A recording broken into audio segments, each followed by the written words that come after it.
Welcome to the first episode of Rally the Valley. I am Jack. Here we have Jordan, Riley, Dixie, and Claire.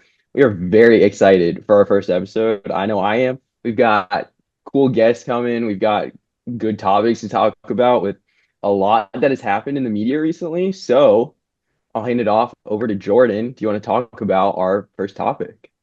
Our first topic is just going to be something pretty simple. Obviously, we saw our head coach made national headlines this week with everything he said in his press conference, talking about the program's recent history, all the ACC titles, the national titles everybody seems to be forgetting about. Just kind of wanted to get y'all's thoughts on that because it's rare when Dabo makes headlines in the media. So the fact that is that a turning of the tide for the old Tigers? I mean, I would say if I could start, I would say that I think this is perfect. I think that especially what we've talked about either in class and then just like general norms for media training and media everything. The main thing is you need to be authentic and you need to be yourself. And especially as a ACC college football coach, those coaches aren't just like, come on guys, we got it. They're a high energy. They're intense. You have to be when you're in an environment like this. And so I think that then going into a press conference and kind of showing that intensity and that passion that you have, like that's going to help rally the guys. That's going to help rally the fans. I think that's important to have. And I don't think it was in any way like abrupt. I think it was perfect the way he did it. Sometimes you can't always play it safe. You can't always just be quiet and hold back. And I think he did it in a good way. That's my take. I agree with you there, Riley. Just because, we're little Clemson. Like, it's kind of nice to see our school up there with the big teams. I mean, everyone knows us for our football, and Dabo's such a class act guy. I mean, everyone loves him. So, like, seeing this side was kind of a nice switch up, and I think kind of put us on the board a little bit and kind of gave us that fire that we needed as a school and as a football team. So, I definitely agree with you there. Yeah, I'll add to that. Like, I 100% think that it was definitely necessary for Dabo to come out and make some statements. I think it's really important that he kind of stand up for his team. Like, he's been with us for so long. I think that it was really important for him to just like reiterate that like he really has built up this program, and if anyone has a problem with it, he does have the right to say something about it. And I think it's really good that he takes pride in that and he'll own up to it. Mm-hmm. Not to play devil's advocate, but I will say from the other hand, yes, Dabo has done great things, and honestly, I do love seeing his fire in the media, like not being afraid. But I think there is some accountability that needs to be taken, as this is a preseason number 4 team. This is a team that people were going picking to go, 16-0, undefeated national champs. And now here we are sitting in week 4, 1-2 with our win isn't even that good. I mean, it's Troy. So while I do love the fire that Dabo brings, I think a little more accountability needs to be held because right now this team looks unprepared every week, lifeless at moments, and a lot of just poor trends with our football team. Don't get me wrong, I love our football team, but I call it like I see it. I'm thinking this little fire was like a little bit thinking back to Tyler from Spartanburg. That's what this reminded me a little bit of. I mean, you remember that season too. They were losing. People were getting on the phone with Dabo. He was on like the calls live and everything. People were getting on him. And I think that this press conference, I think that was a little bit of that fire that we kind of needed. Then look what happened after that. Tyler from Spartanburg rallied the troops and he got Dabo all mad in the calls and everything, kind of a little bit like this press conference. And look at that, like this could be another Tyler from Spartanburg moment. And I think that's my take on it. I think this could honestly be good for us, like to have that like passion, that authenticity when you really see that you see it's here in their voice, see it on their faces, like they're ready to go. Like Dabo, I think they're locked in, and like starting from this week on, I think they're gonna be more locked in. That season ended. We had what 4 losses, and we ended up winning almost every game after that. And we won our bowl games, we won against South Carolina, we won all the important games after that. And I think that's really what needs to be like thought of and understood. That's my take. Well, if Jack didn't play devil's advocate, I was certainly going to. I think Dabo does need to be held accountable. I mean, this is a program that, yes, it has a history, but with that history also comes expectations. And you look at the last two guys that have been QB1 for the Tigers in DJU and Cade Klubnik, they just haven't produced. They haven't been, everybody thought Cade Klubnik was going to be the savior from DJU after we dropped off with him. And Cade Klubnik's record is actually worse than DJU's. Is that a Dabo problem? Is that a coaching problem? Is that a quarterback problem? I'm not really sure, but it seems like there's just all sorts of chaos with this team. You also got to look at the new defensive coordinator. Our defense isn't exactly perfect yet. And gelling with the coordinator takes time. We brought Garrett Reilly in to try and help Cade out. That really hasn't taken off yet, except for games against very easy opponents. So, I mean, I think a lot of this does fall on Dabo because this is a what have you done for me lately business. And right now, the Tigers really haven't done a lot. Yes, they made the playoff last year. We snuck in. We didn't like get in easily. So, I mean, it feels like this is on Dabo more than he is letting us believe. And I think it starts from when we lose. He doesn't say, you know what, guys, this is on me, like a great coach does. He says, all right, well, we were one or two plays away from winning this game. And, you know, while that is true, that's also true in every football game. We need to see some accountability in, hey, I'm the leader for this team. This loss is on me. Our guys weren't prepared. I think Yeah, that's why I speak. Oh, oh, sorry. no, you're totally good. Go for it, Jack. I was just gonna say, I think that's why I speak so much about accountability on Dabo, is because, after 2021, bad season, we blame Tony Elliott, and then, he leaves for Virginia, and then we go to Brandon Streeter, and then we blame Brandon Streeter, he gets fired, and then we go to Garrett Riley, and then Garrett Riley hasn't really turned out so much, but then it's like, all right, no, it's Wes Goodwin's fault, so we fire Wes Goodwin. Now we're on to Tom Allen. We're going through all these coordinators and quarterbacks too. First, it's, oh, DJ sucks. It's his fault. Get this man out of here. Then it's put in Cade, put in the freshman, put in the freshman. Cade, rough sophomore year. Last year looks pretty good. And now we're back to it's Cade's fault. It's Garrett Riley's fault. At the end of the day, I mean, yes, while it's not all on the head coach, it all falls under the head coach. So there does need to be accountability for Dabo because we're going through all these different players and coaches. And yet at the end of the day, they're the ones getting blamed. And I feel like I'm not saying Dabo's got to get fired. I'm not saying that. But I think more eyes need to be on Dabo right now. Yeah, definitely. I think that that's a good point that there's just been a lot of change recently in the program. Like we've opened the transfer portal, we've brought in new coordinators, new staff, and I just think that that might be part of the issue with Clemson's like rough start, just because like there's so much change, and I'm wondering if they haven't learned to adapt to it yet, which I think that by now, like we're gonna have to get a hold of that and we're gonna have to figure it out. But I definitely think like with all the new like I guess like the transfer portal is a huge thing. Like you're getting to choose players that have been playing with experience, especially when you're bringing in a coach with so much like resume and background in that department. I just think it's really important for us to utilize it. And I think it's just kind of working together as a team, and Clemson's kind of struggling with that right now. But I definitely like am hoping to see a little bit of a change this weekend with Syracuse. But that's my thoughts on it. I agree. Yeah. I think sorry. Go ahead, Claire. Go ahead, Claire. With the transfer portal and all, like I think that's kind of the one thing a lot of people say about Clemson. And Dixie, I think you're right. Like this big turn of events, like it's a huge thing to adapt to, from being like a homegrown football team to we're up here with the big dogs, like in transfer portal and all these changes. So I'm hoping to see us adapt this weekend too as a program, because I do agree in that it just feels a little bit different this year, at least from last year program wise. So I'm excited to see what they do this weekend, and I'm hoping we could really see Clemson football be Clemson football again. So, Reilly brought up a very interesting point when she led off this conversation talking about Dabo's authenticity. And I feel like that's so important in media nowadays. I mean, you're looking at guys like Pat McAfee, like the Manning cast, who are just themselves, and they're becoming incredibly popular because they have an entertainment value, but they also have a knowledge of the game or of the players or of anything in that sports media realm.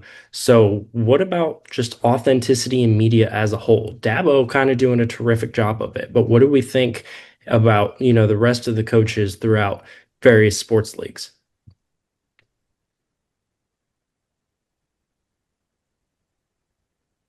I guess I'll Um, go. Oh, you go, Jack. You go, all Jack. right. Well, yeah, that is one thing I will give props to Dabo about is at the end of the day, he is very, call it like you see it. Um, and he gives props to, the other teams as well. He congratulated Georgia Tech immediately after. So I think that type of authenticity is nice. And I think we definitely could see it more, in the sports world. You do tend to get a lot of coaches that kind of want to either downplay some things or just not kind of keep everything behind closed doors. I think it makes sports a lot more personal when the coaches kind of put everything out there. They're like, hey, here's what's wrong. Like Dabo calling out Cade after the LSU game. He's like, Cade didn't play well. Cade sucked.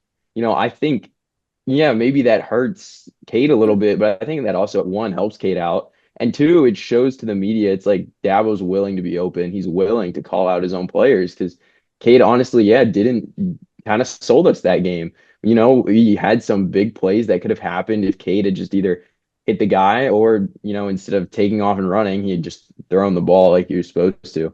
So I think it's definitely refreshing when you get coaches who are willing to be authentic, who are willing to say, like, hey, yeah, this guy messed up, or hey, like, I actually made a horrible call here. Like, I think authenticity in sports media is so refreshing and something that I think more coaches are picking up on.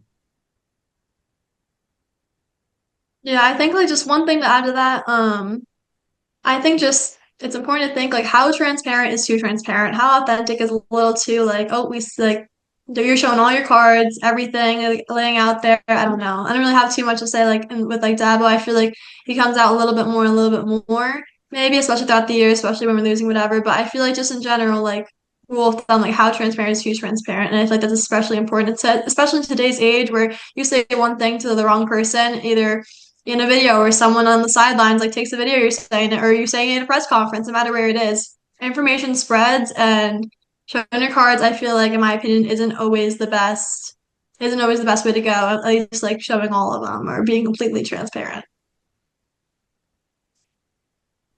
Also shifting that to like the player side, just in sports media, like as a whole. I think we talked about it in class earlier today, but like especially with NIL or how many commercial deals is too many to the point where it's like, are they just in it for the money? Like showing too much of a player, like we were talking about Josh Allen earlier today. Like I think if he did too much of that stuff, like I see him as such a cool, chill guy. If I started seeing him on every TV screen ever, I think my view of him would change a little bit. But I think he really stays true to himself and is authentic to himself, where we see like other quarterback. I mean, even Justin Herbert's like that too, with just kind of quiet, reserved guys, which almost kind of makes me like them more because it makes me more curious to see like how they are, but they really just are like being themselves. They're just class act guys. And I think that that could go for college, for pro, for any of it. It's nice to see players be themselves, whether it's them being more reserved or them really putting themselves out there.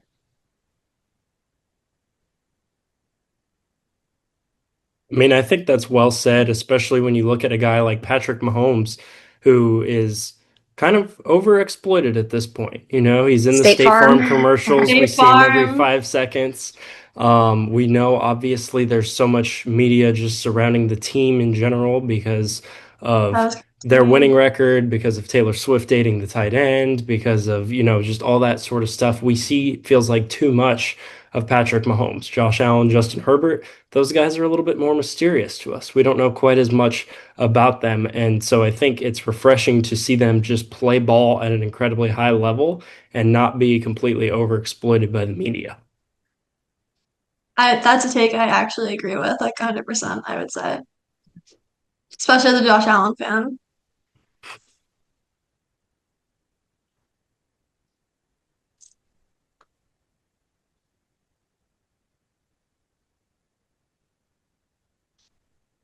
Dixie, I know we have our guest coming here in a few minutes. If you want to maybe start on a little introduction, just so we know who we're going to be talking to and what we're going to be talking about. Yeah, for sure. So, since we've been talking about broadcasting and Clemson personally doesn't have a journalism program, but a lot of students are still interested in that. And so I thought it was important that we found someone that kind of knew a little bit of broadcasting, a little bit of journalism, has a little bit of experience in all of it. So, and here in a couple minutes, we're going to be introducing Will Vandervort.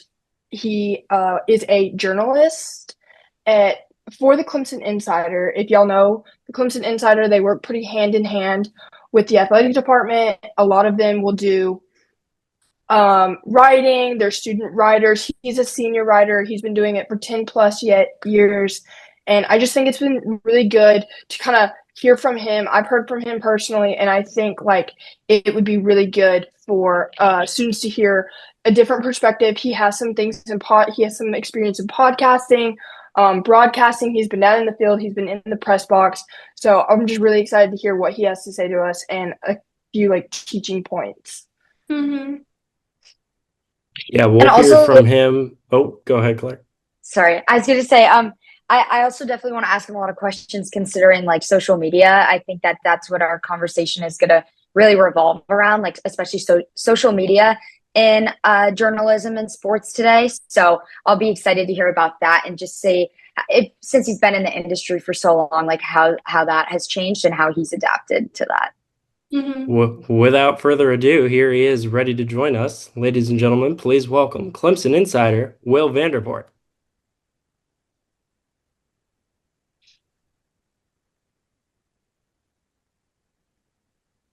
Hello. Hello, Mr. Vandervort. How are you? Fine. How you doing? We're good. Thank you so much for being here today. We were just saying we just started our second segment, which you are the guest of that segment. I was just telling them a little bit about your background. Clemson Athletics, we know you work with the Insider as a senior writer. You have some background in podcasting, as well as I know you're just in the broadcast world, and we're just really excited to hear like your experience in that. Yeah. Go ahead. I'm sorry. Yeah. No, of course. Like whatever you have to say, that'd be great. Like we just start from the beginning, wherever you think is going to be the most helpful for the students. Okay. Yeah. So I was like you guys back in the day. I was a young student, long time ago, obviously. But I started off in broadcast journalism as my major. I went to Anderson University, and to give you a little background, I was supposed to go to Clemson, but Clemson didn't. The year I was supposed to go would have been my freshman year. Clemson canceled its journalism program, which was a minor at the time. You could get a minor in journalism at Clemson at the time. And so that was a little disappointing for me. So I had to find another school. I didn't want to go down south to Columbia, obviously, being I grew up with Clemson people. And so even though South Carolina has a very good journalism program, it wasn't my interest to go there. So I went to Anderson. So but the people at Clemson told me about Anderson. They had started a program and that they were hearing a lot of good things. So I went there and loved it, loved the small school atmosphere, obviously, and because I come from a small town in Bamberg. And so anyway, got started in that and focused in on broadcast journalism. Didn't really think I'd ever get a career as a writer, which has been my career. But my advisor saw something in me that I didn't see, and he pointed me in that direction, and I started going that way. So, but he did that, and also saying, "Hey, look, you know, the writing side is not as competitive as the broadcasting side, and so you can get a job, and you get a job with better pay and stuff like that. So, you might want to consider being a writer, and then the broadcasting stuff will present itself to you if you're good at what you do." And he wasn't wrong. And so I've done television, I've done radio. As you've seen, I've done podcast stuff that I do now. And so, yeah, so he's that's how I kind of got started in all that and how it went for me. And I enjoy doing it. And all of it kind of ties together with what I do.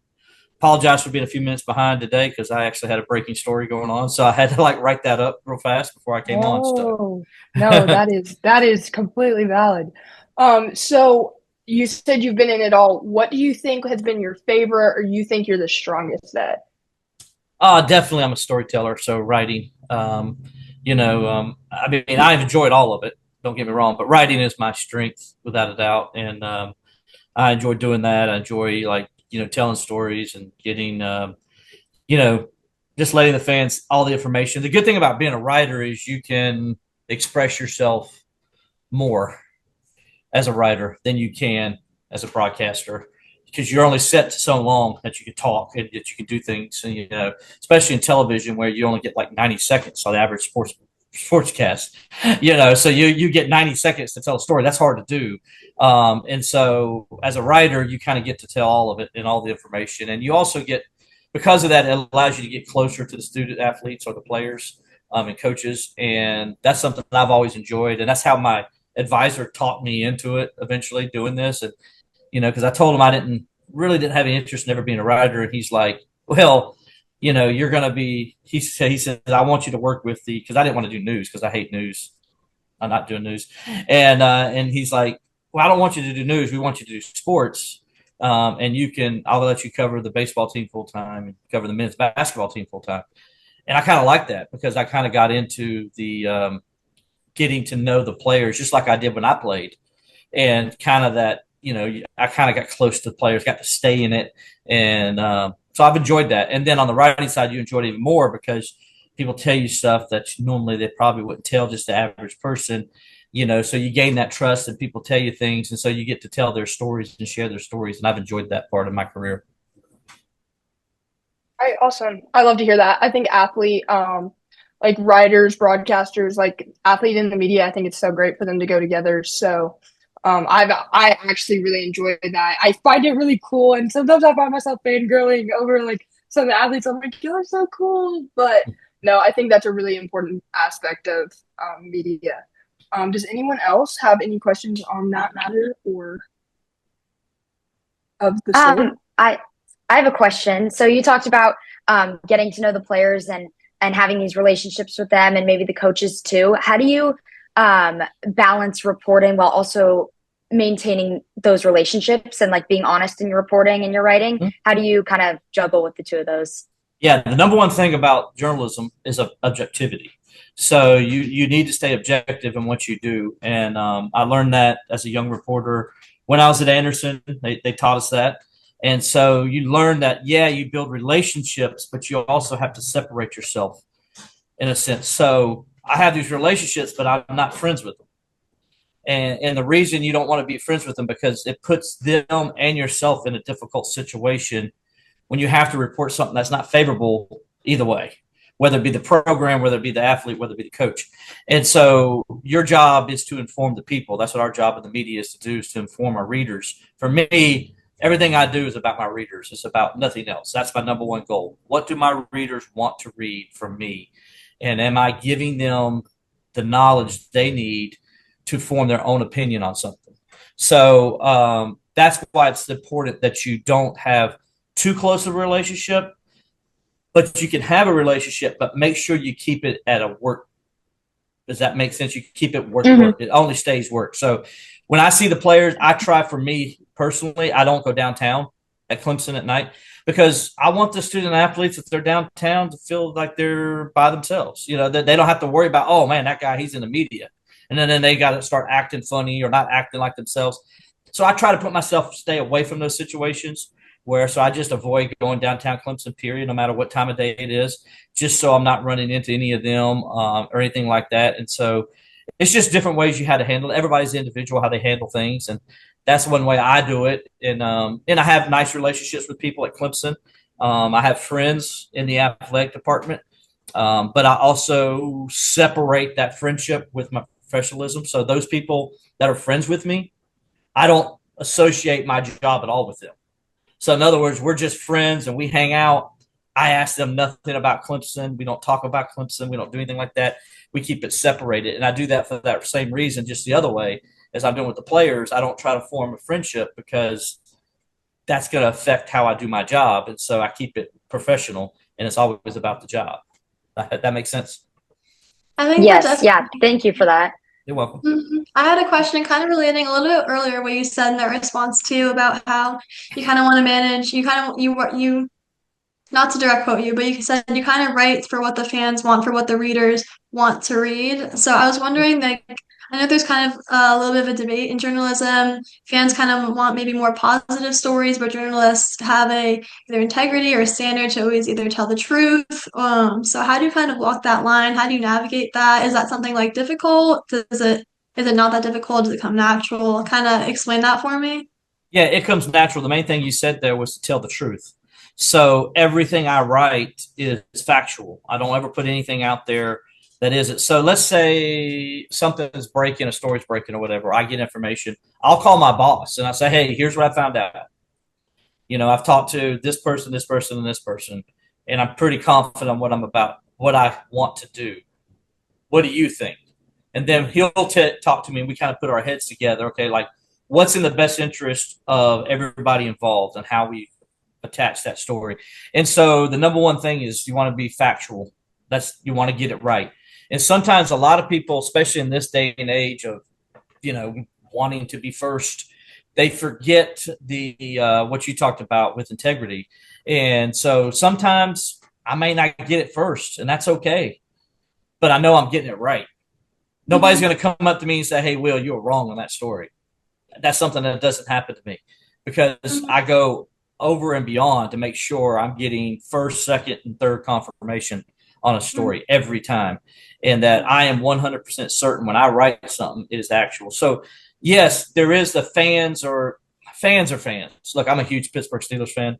And I love reading all the stuff that comes out of Pittsburgh. And I get aggravated when my Steelers aren't playing well, and I want to know why we can't stop the run and things like that nature. But I let those reporters find that answers out for me, and then I read the stories, and that's how I get my information from that. Well, that's how I do my job too. So Clemson's not playing well right now on offense, right? And everybody's, what's going on? Why can't Kate Klubnik sucks? The offensive line's horrible. Wide receivers can't catch passes. What's going on? What are they doing? So I'll ask questions and get it out there. Now, sometimes fans don't like the way I report something, and that's okay. They may say, well, that was a little harsh. Well, I'm writing it how I was told. Or Dabo came out, and Dabo's been pretty hard on the kids this year. So, I'm writing it as Dabo tells it, and some people may not like that, but that's how he's telling it. So I always write it how somebody tells me what happens. And so that way I'm staying true to what I'm reporting. I'm saying, hey, look, this is how it's told to me. I'm just reporting as a fact. Don't shoot the messenger. That's generally how I go about it.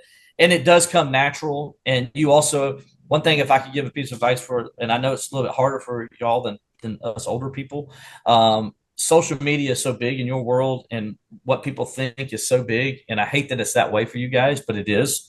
But piece of advice I can give you is in my world, when you write a story, a lot of people aren't going to agree with you. And they're and that's okay though. And that's what you have to realize. Like, they're entitled to have their opinion. It's okay. I'm not going to let it affect how I feel about myself or let it affect my day. So I just ignore them. And I just move on with my life, and they say whatever they want to say and do what they want to do. But I learned that I'm not going to make everybody happy. I learned that as a young writer myself. And if you learn that right off the bat, then you're going to have a long career because you can't. Because trust me, people are going to say bad things about you. They're going to come after you, and you just got to ignore them when they do. Thank you. I think that's especially important for young journalists, for people like our age. I think, like you said, it's especially important. So many different influences and other external influences, like trying to wanting certain stories or wanting certain agendas. And I feel like that's very true to stick to what's true, and that's how we really end up on top. I really like that. Yep, that's accurate. Mr. Vandervort, I'm curious because you've covered Clemson athletics for such a long time. I'm sure you've covered Dabo for such a long time. What was your reaction to him getting snippy with the media earlier this week? We spent a good bit of time talking about that before you came on, but I just wanted to see what your thoughts were about it. I'll be honest, I didn't think nothing of it. So, Dabo's gotten on to me before. He's done it in a media setting. He's done it in a private phone call. So Coach Swinney's his job, his task is to run his program and run it the best way he can. And we know when he talks to us, if he gets a little like that in a meeting, that it's not personal. He's just, he's defending his program and how he does things, and that's fine. So it doesn't, like all of us in there, like none of us were bothered by it. Like we actually thought it was cool. We were actually like, man, this is great. Because it's like, man, this content's awesome. Coach Swinney always does a great job giving us a lot of content. And that was definitely the case the other day. So it doesn't really get to us as much as probably some like in the national media blow it up to be or whatever. But I've covered Dabo since he was a wide receivers coach at Clemson. I started in 2004. So this is my 22nd season covering Clemson athletics. And so I've seen Dabo grow just as I've grown as a young reporter, which is what I was when I came in. Me and Dad was a little bit older than me. He got me by a couple of years.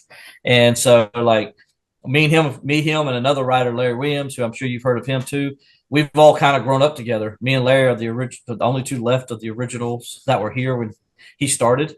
And, so it's been fun to watch Dabo grow up in the program, grow as a coach, grow as a man. And so we've been through the ups and downs with Dabo. And so it's been fun. It's been a good journey. I wouldn't trade it for the world, but yeah, none of that stuff really gets to us. And like I was telling you earlier, when you do this long enough, you're going to get yelled at by a coach. I mean, I've gotten yelled at by a coach from the time I was as young as you are. And, just kind of just lit into me. And because they didn't like the way I was doing something, or I did something they didn't want me to, they didn't think I should do. And so one thing I could say to you is if you get in that situation as a young writer or a young reporter, make sure you stand up for yourself, but do it in a professional way. And as long as you do that, people will gain respect for you, and they'll always treat you with respect. So there's a mutual respect for all of us in the media with Dabo, and that's why we didn't have that. It wasn't too big of a deal for us. We actually enjoyed it. You could actually hear me laughing in the background if you listen well enough. Absolutely, just a man trying to defend his program. Simple as that. As simple as that. That's all it was. So no biggie, no skin off my back. Okay, real quick, Mr. Vandervort, I know we don't have too much time left, but I really wanted to ask you. So I know Dabo, usually pretty authentic guy, and you seem like an authentic guy yourself. How hard is it, though, to sometimes decipher whether a player is being true and authentic, or if they're just kind of telling what the media wants to hear? How hard is it to, find that line? We could tell pretty good. We can tell the players that are toting the company line. And so that's really all they're going to give us. And then one who's actually really wide open and tells us, like Ben Bolware when he played. We love Ben. Because Ben was going to come in there and he was just going to tell us like it is. He's like, man, he goes in there for the week South Carolina game. He's like, I hate South Carolina. I hate everything about them. They're our little brothers. He's just like just laying down, we're just like, over there just writing away. This is great. So you love the Ben Bolwares of the world, but they're few and far between. The way you get to know a player is when, like, if I get to do one-on-ones with them and stuff like that, then I build a rapport. But in press conference settings, they're sitting there in front of, they got all these cameras in their face. And one thing I can tell you that, and I was talking to Dabo about it this, I guess it's this May when we were at ACC spring meetings, we go in there to do the interview and I'm sitting there talking to him and he's like, where's the camera? And I'm like, what camera? I said, I'm just going to use my recorder here off my phone. He's like, oh man, thank goodness. He's like, I hate those cameras stuck in my face, And so if you're just a writer like me, you always get better stuff when you turn cameras off and you just, hey man, it's me and you, we're just talking. The recorder doesn't intimidate them like the camera does, because that's all there. Their face is there, their facial expressions, everything. So, so remember that if you're young writers, if you want to pursue the writing part of my job, because that always makes them feel more comfortable and you get a good one-on-one with them and you get a rapport, you get a trust. So anytime I can get a player one-on-one, I can, most of the time I get a lot of good stuff out of them and it's because they relax. And that's another thing as a reporter is you make them relax too, because you got to go there and you just say, hey, whatever. You find something that puts you together. Me, I played sports, so I'm able to, kind of like find some familiarity something we have in common, and that generally loosens them up. But if you can find something to loosen them up, that generally helps them. And then one thing I always remember too, if I can express this when you're doing reporting, is when you sit down with a student athlete or a coach or whatever, you have your list of questions, and that's good. That means you're prepared and you want to do it. But then sometimes it's good to go off script. And that's when you get your best stuff. And so like something said in the meeting or while you're talking to them that said, and you just follow up with that. You're like, oh, well, you just said such and such.